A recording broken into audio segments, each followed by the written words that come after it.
মৰমৰ ছাত্ৰ-ছাত্ৰীসকল পুনৰ এবাৰ অভিনন্দন। আজি আমি কৰিম কি ক্লাছ 9ৰ এক্সাৰসাইজ 4.1ৰ 2 নম্বৰ অংকখিনি। ইয়াত আমাক কি দিয়া আছে?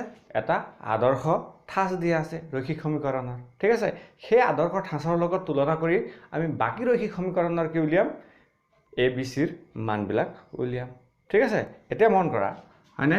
প্ৰথম কুৱেশ্যনটো আমাক কি দিছে? 2x + 3y = 9.35 5ৰ ওপৰত কি আছে? বাৰ আছে। ঠিক আছে, যদি আমি এই আদৰ্শ ঠাঁচৰ লগত হয়নে ইয়াক যদি ৰিজাব যাওঁ তেনেহ'লে চোৱা x আছে, এৰ ঠাইত কি আছে? 2 আছে। ঠিক তেনেকৈ y আছে, বিৰ ঠাইত কি আছে? 3 আছে হয়নে? এতিয়া মন কৰা 9.35টো হয়নে সমান চিহ্নৰ সিফালে আছে, আমি কি কৰিম? তাক সমান চিহ্নৰ ইফালে লৈ আহিম। কি হ'ব? 9.35টো ইফালে আহোঁতে কি হ'ব? প্লাছত আছে মাইনাছত হৈ যাব। ঠিক আছে, তোমালোকে নিশ্চয় সহজ পাইছা হয়নে? গুড। এতিয়া আমি কৰি আছোঁ 2 হয়নে? ইয়াতো আমাক সেই একেই ৰৈখিক সমীকৰণ দিছে, আমি তাক কি কৰিম? আদৰ্শ ঠাঁচৰ লগত তুলনা কৰি এ বি আৰু চিৰ মানবিলাক উলিয়াম হয়নে? মন কৰা x আছে হয়নে? এৰ ঠাইত ইয়াত কি আছে? একো নাই মানে কি থাকিব? +1। y মিলি আছে হয়নে? বিৰ ঠাইত কি আছে? -1/5 হয়নে? এতিয়া চোৱা চিৰ ঠাইত ইয়াত কি আছে? -10। তোমালোকে দেখিছাই হয়নে? এয়া হ'ল আমাৰ নিৰ্ণয় আনচাৰবিলাক, এ বি চিৰ মানবিলাক।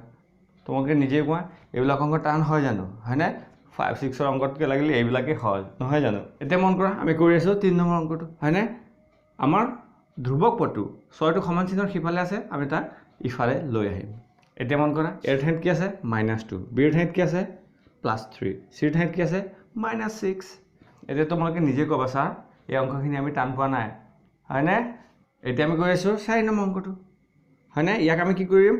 আদৰ্শ ঠাঁচৰ লগত মিল খোৱাকৈ লিখি ল'ম। এতিয়া চোৱা x 3yটোক মই ইফালে লৈ আহিলোঁ, -3y = 0। এতিয়া যদি আমি এই ৰৈখিক সমীকৰণক হয়নে ইয়াৰ লগত যদি ৰিজাওঁ তেনেহ'লে এৰ ঠাইত কি আছে? চোৱা একো নাই মানে কি হ'ব? xৰ সন্মুখত কি আছে? 1। বিৰ ঠাইত কি আছে?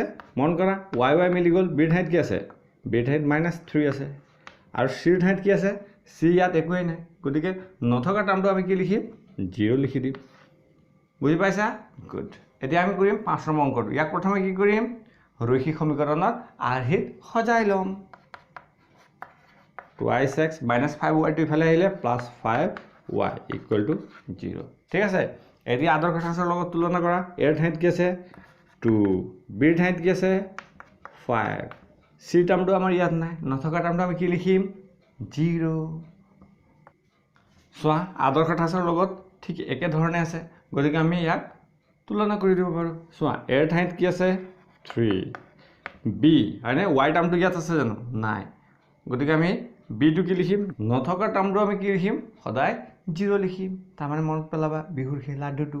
ঠিক আছে, চি কিমান আছে? চোৱা চি আমাৰ সদায় ধ্ৰুৱক পথ, চিয়ে কি বুজাইছে? 2ক বুজাইছে। বুজি পাইছে এতিয়া?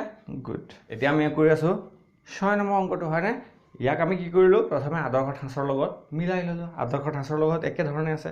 চোৱা ইয়াত x আছে, ইয়াত x থকা টাৰ্মটো নাই, গতিকে নথকা টাৰ্মটো আমি কি কৰিম? তোমালোকে জানাই কি কৰিম? লাড্ডু। বি কিমান হ'ব? চোৱা y আছে, গতিকে ইয়াৰ সন্মুখত একো নাই মানে কি আছে? +1। +1ক আমি 1 লিখি দিলে হৈ গ'ল হয়নে? চি কিমান হ'ব? চোৱা ধ্ৰুৱক পথটো কিমান আছে? 2 আছে। 2 কিহত আছে? মাইনাছত আছে। মাইনাছত থাকিলে কি কৰিম আমি?